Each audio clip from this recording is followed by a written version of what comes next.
At the latest discussion, we mentioned that IP law can sometimes be a barrier for other creators to be creative, and also it causes harm to the society.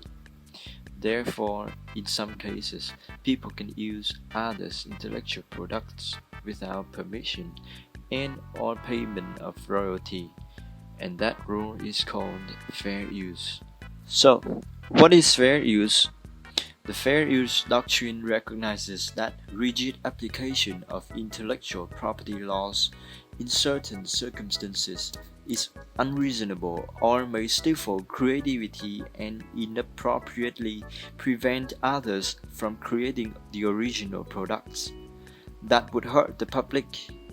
Thus, the doctrine allows people to use someone else's copyrighted work without permission under certain circumstances. According to Locke's philosophy, whatever property is the fruit of someone's labor, that person has the right to own it.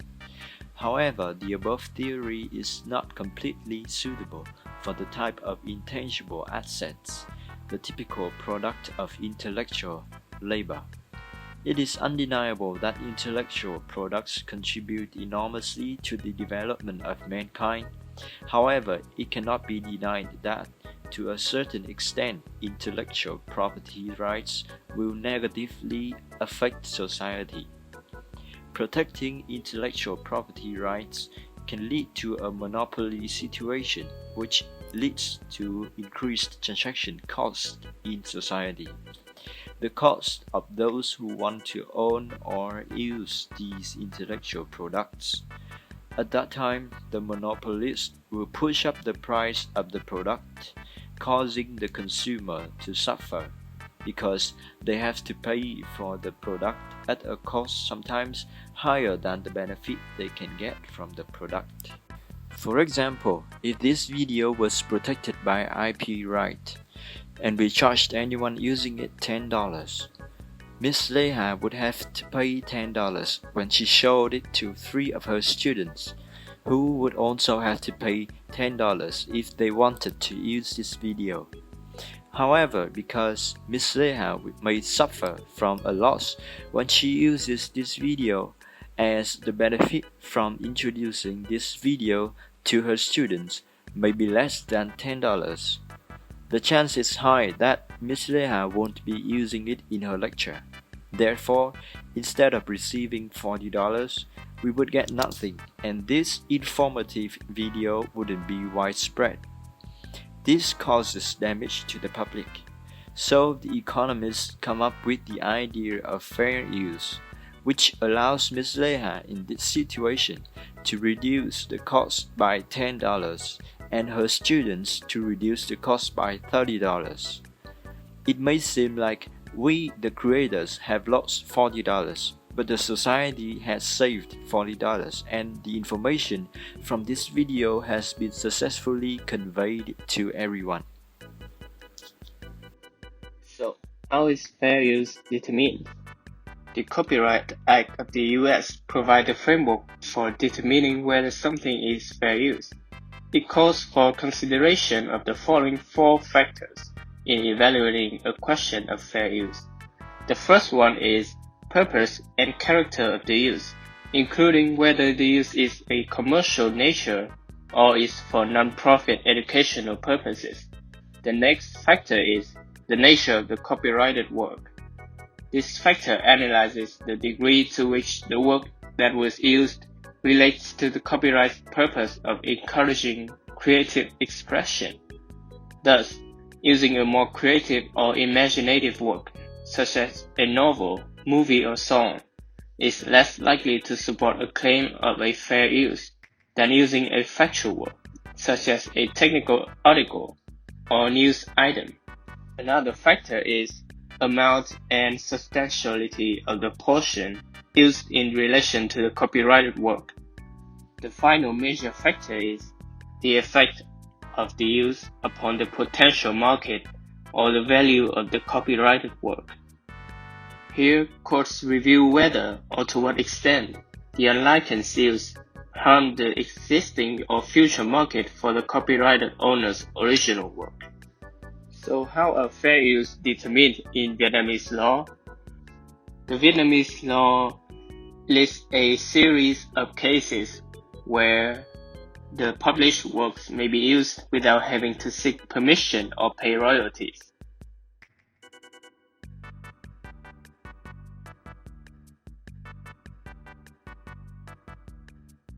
In all the cases above, the individuals who use the work must not affect the normal use of such work, and provide information such as the author's name and source and origin to the work, and shall not apply to architectural works, plastic works, and computer programs. In this part, we will answer some common myths regarding fair use. First question is, does fair use take effect when one giving credit to the author or posting a disclaimer along with their work? None of these acts would immediately grant you the fair use protection. Such phrase as all rights go to the author also does not automatically mean you have the copyright owner's permission, since the argument on fair use centers around whether your work is transformative or not. A mere non-transformative copy from the original material would not be considered as fair use. The same goes with posting a disclaimer. The second question, any work contains copyrighted material if it used for non-profit purpose shall be protected under fair use? Well, it's not likely. When court conduct fair use analysis, all four factors will be weighted and taken into determining the work. Being non-profit only implies that your work satisfies one factor, which is the purpose and the character of your use. However, it is not necessary to prevail on each of the four factors for a successful fair use claim. The next question, do fair use works must be intellectual and educational?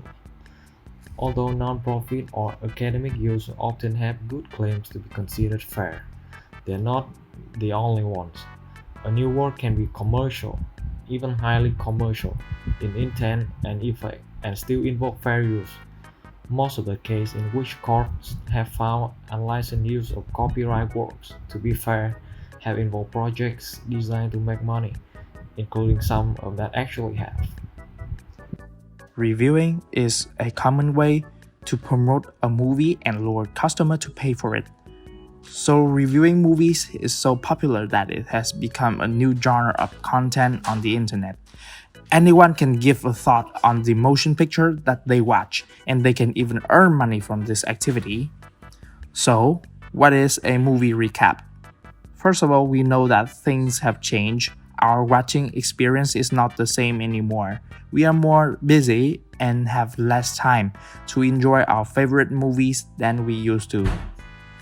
It was because of this behavior that a new genre of content was created. Movie recap.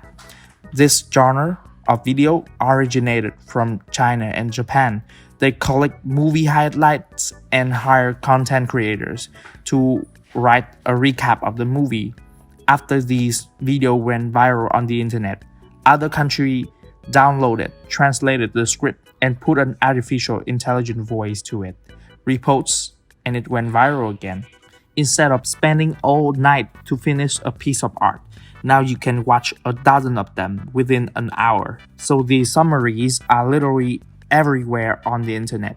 Facebook, Instagram, YouTube, and we can tell that people really love this way of entertainment, as the view count and interaction are always sky high. Does it follow fair use rule? We love these videos because they save us a lot of time, but we seem to forget one thing, that this is illegal. At first sight, we may think that this is under fair use rule. Fair use is a US law that allows the reuse of copyright protected material under certain circumstances without getting permission from the copyright owner. For short, fair use is the law that allows people to repost with non-commercial use only. It is unsure that the content creator earn money from this activity or not. So according to Clause 7, Article 828 of Intellectual Property Law, Among these acts of copyright infringement, there are acts. First, making a derivative work without the permission of the author, the copyright owner, to the work used to make the derivative work, except in the case of transferring the work into Braille or another language for the user, for example, blind, deaf.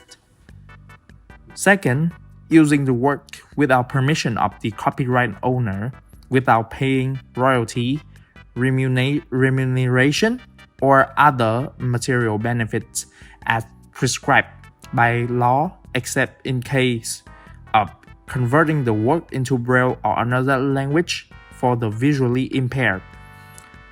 Third, except for the case of transferring the work into Braille or another language for the visually impaired, the making of any derivative work must be authorized by the author or the owner of the original work. In addition, the review of films does not fall under the use case of publicated work that do not require permission, do not have to pay royalty and remuneration, and also do not fall under the cases of using published work without applying for permission, but must pay royalty and remuneration according to the regulations. Therefore, it can be concluded that a new movie review that discloses all or part of the existing movie content is a form of infringement of the right of the owner of the work. According to a survey by a film and anime trade group in Japan, there were about 2,100 summary video posted by 55 accounts in the past year. It is estimated that the damage cost up to 95.6 billion yen. So it would be about 90,800 billion dong at a time when the film industry is struggling with the pandemic. So how to stop the trend?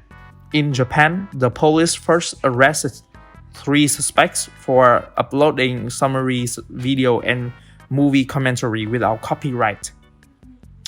Miyagi Prefecture Police on June 24th arrested 3 people, 2 men and 1 woman, for illegally violating the intellectual property law on copyright. These 3 people arbitrarily cut the scene and posted on YouTube in July 2020. The video is about 10 minutes long.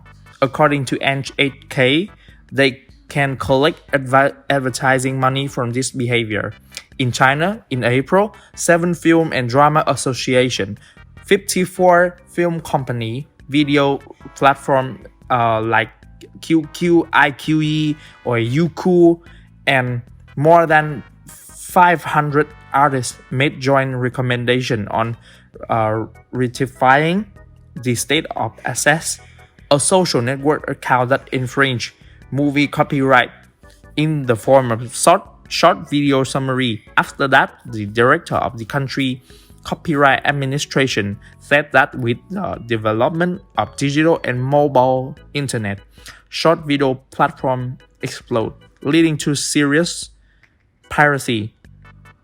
Authority will tighten management of violation in this platform.